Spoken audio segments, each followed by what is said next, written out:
EMF silent weapons, Gwen towers or HARP, X-rays, Wi-Fi, smart meters. Do you hear ringing in your ears? Never worry about who will be offended if you speak the truth.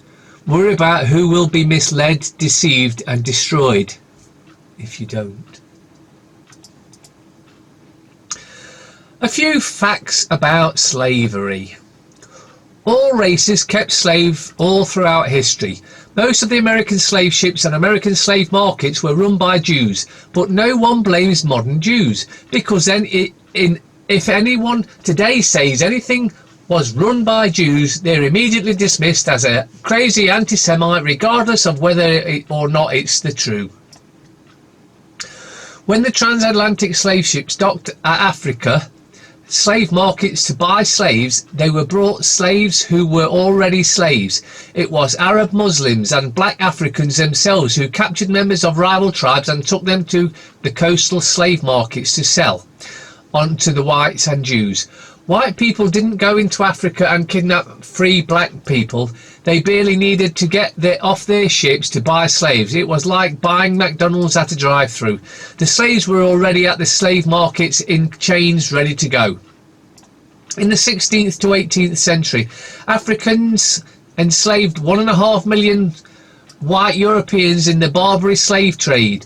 African Muslims raided up the coastline of Europe, particularly the British Isles, but even then, as far as the Iceland, kidnapping and enslaving white European Christians. The men were galley slaves and the women were sex slaves. This was more brutal than working on a plantation or a domestic servant. 5. Native Americans and Jews owned black slaves too, but no one seems to assign a collective guilt to modern Native Americans and Jews for the slavery. In fact, Jews were the biggest slave owners in America per capita. Whites were the first people to stop slavery in modern times, whereas slavery still continues in Africa to this day. In Mauritania, slavery was only made a punishable offence in 2007. Less than 2% of whites in America ever owned slaves. Only 5% of black slaves transported across the Atlantic actually went to the modern US. Most, in fact, went to Latin America to serve Hispanic slave owners, but we don't look at modern Hispanics as evil slave owners. The Tories axed 20,000 police jobs since 2010. Now they're promising an extra 20,000 police, like they're doing us all a favour. How generous of them, saying that they're going to give back the 20,000 slaves officers that they sacked. Well, you just couldn't make shit up, could you? Oh wait, of course you can. Just become a Tory or an MP. Teenager who filmed himself raping girl deserves leniency because he's from a good family, judge says. The 16-year-old girl was visibly intoxicated, her speech slurred when a drunk 16-year-old boy sexually assaulted her in a dark basement during an alcohol-fueled pajama party in New Jersey. Prosecutors said the boy filmed himself assaulting her from behind, her torso exposed, her head hanging down, prosecutors said. He later shared the cell phone video among friends, investigators said, and sent a text that said, when your first time having sex was rape. But a family court judge said it was not rape. Instead, he wondered aloud if it was sexual assault, defining rape as something reserved for an attack at gunpoint by strangers. He also said the young man came from a good family, attended an excellent school, and had terrific grades. He was an Eagle Scout. Prosecuting, the judge said, should have explained to the girl and her family that pressing charges would destroy the boy's life. Don't worry about the girl's rape. That's irrelevant. He's from a good family. So he denied prosecutors' motion to try the 16-year-old as an adult. He is clearly a candidate for not just college, but probably for a good college. because we're all even before the eyes of the law, you know. Oh, yeah, unless, of course, you're from a well-to-do family and go to a good college or good school, in which case, yeah, you can rape the poor people, no problem. Governments and royals have been doing it forever, so, you know, why shouldn't everyone else? The EU has a new batch of unelected leaders, but where is the democracy? After 3 days of marathon negotiations and closed-door meetings, Europe has a fresh cast of newly unelected leaders. It's time like this when the completely undemocratic and disconnected nature of the EU is hardest to deny. It's also at a time like this when you wonder who could really blame the Brits for opting out, for all the problems Brexit has caused, and sitting here in Dublin, I'm aware that there are plenty. There is still a lot to be said for the ideas of escaping the bureaucratic hellscape that is the European Union. European Council President Donald Tusk announced the chosen ones for the top 4 jobs on Twitter: a German defence minister, a French IMF chief, a Belgian prime minister and a Spanish foreign minister. Is there any doubt about where power lies in the EU and who it really serves? For a brief period on Tuesday evening, there was speculation online of impending doom as US VP Mike Pence cancelled plans for an urgent meeting. It's all bullshit and smoke and mirrors. Now, this is a question for anyone that's got half a brain cell to wonder. Why is glyphosate sprayed on crops just before they're harvested? Glyphosate being a known toxic and carcinogen. Glyphosate, the main ingredient in Monsanto's Roundup herbicide, is recognised as the world's most widely used weed killer. What is not so well known is that farmers also use glyphosate on crops such as wheat, oats, edible beans and other crops right before harvest, raising concerns that the herbicide could get into the food products it's already there. Escalating use of probable carcinogen. Glyphosate has come under increasing scrutiny in the past few years.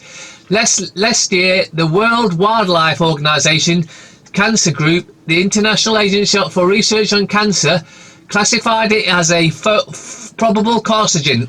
The state of California also moved to classify the herbicide as a probable carcinogen. A growing body of research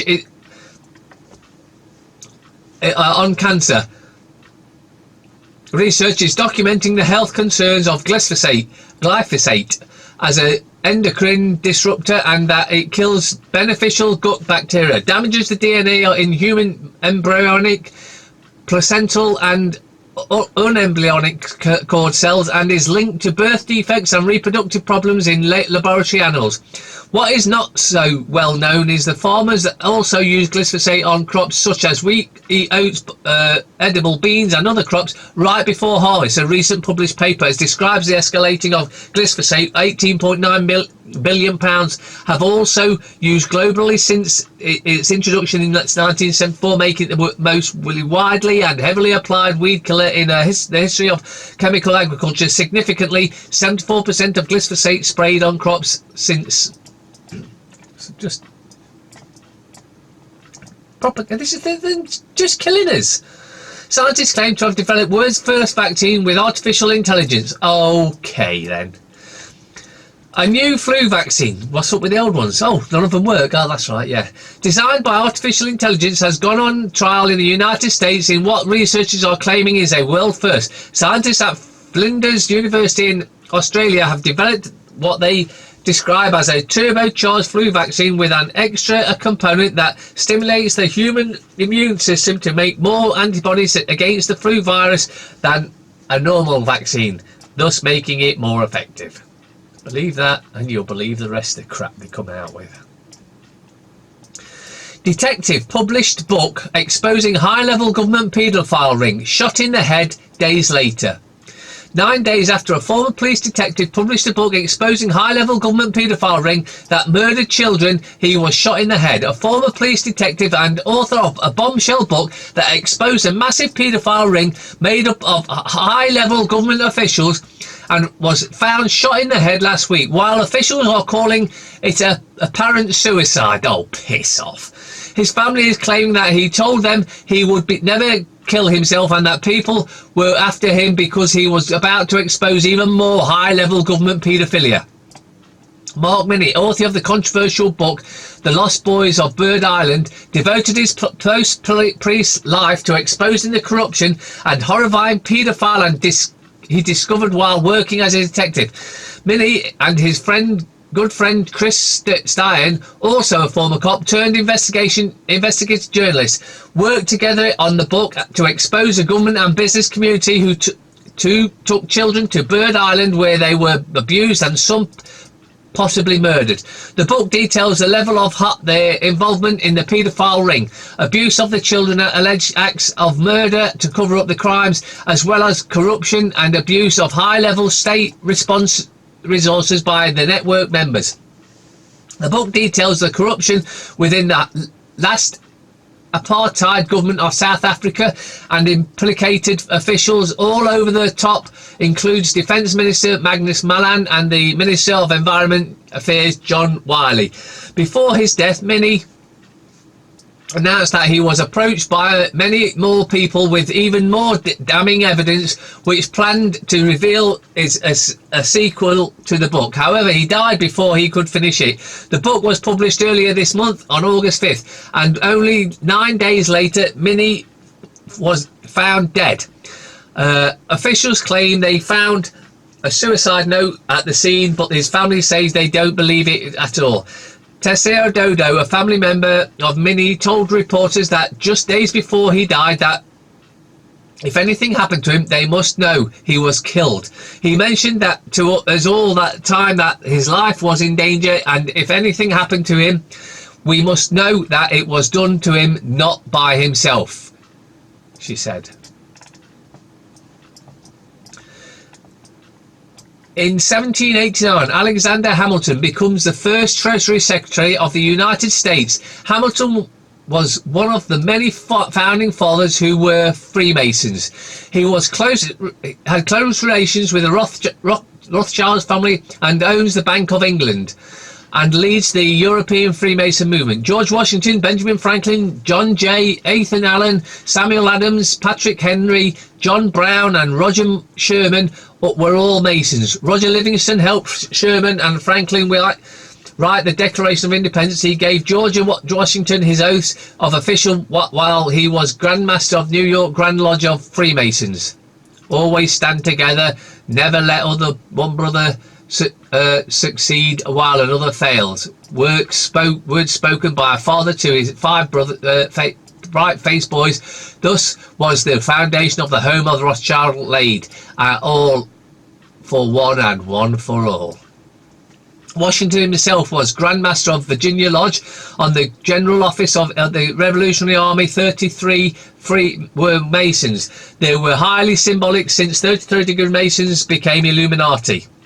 Populist founding father led by John Adams, Thomas Jefferson, James Madison and Thomas Paine, none of whom were Masons, wanted to completely severtize the British crown, but they were overruled by the Masonic fact led by Washington, Hamilton and Grand Master of St Andrew's Lodge in Boston, General Joseph Warren, who wanted to defy Parliament but remain loyal to the crown because they never left. It's all bullshit. Jeffrey Epstein arrested for sex trafficking of minors. Would be interested to see if anything comes of it.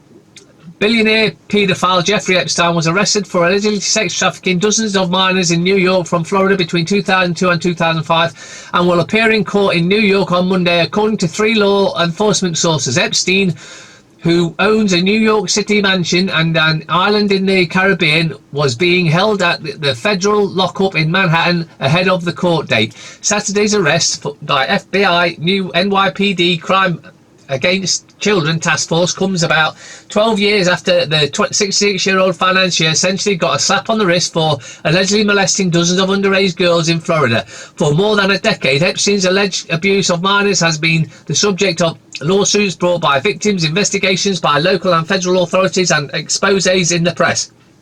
But despite the attention cast on his alleged sex crimes, the hedge funder has managed to avoid any meaningful jail time, let alone federal charges. The new indictment, which according to two sources will be unsealed Monday in Manhattan federal court, will reportedly allege that Epstein sexually exploited, and the rest in the description if you want to read it. Metro, Dunce Island.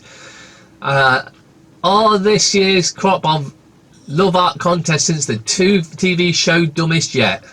Probably, because that's what they want. Labour rocked by claims of civil war. Johnson, I'm not bluffing with no deal Brexit, which means of course he's bluffing. Hunt for mole at the FO. Inquiry after diplomats critiquing inept Trump is leaked.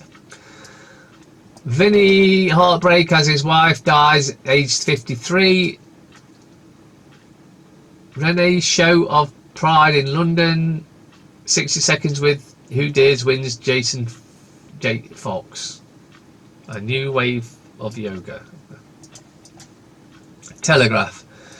Trump aides call for The Rock to be sacked. UK ambassador career is in the balance over leaked memo branding US president inept. Johnson, an apprenticeship is as valuable as a degree. NHS waiting list soar by 50%. Alexa used for domestic abuse. Labour anti-Semitism row over gag orders. Gravy with your lemon drizzle cake, sir. Phil Neville is right.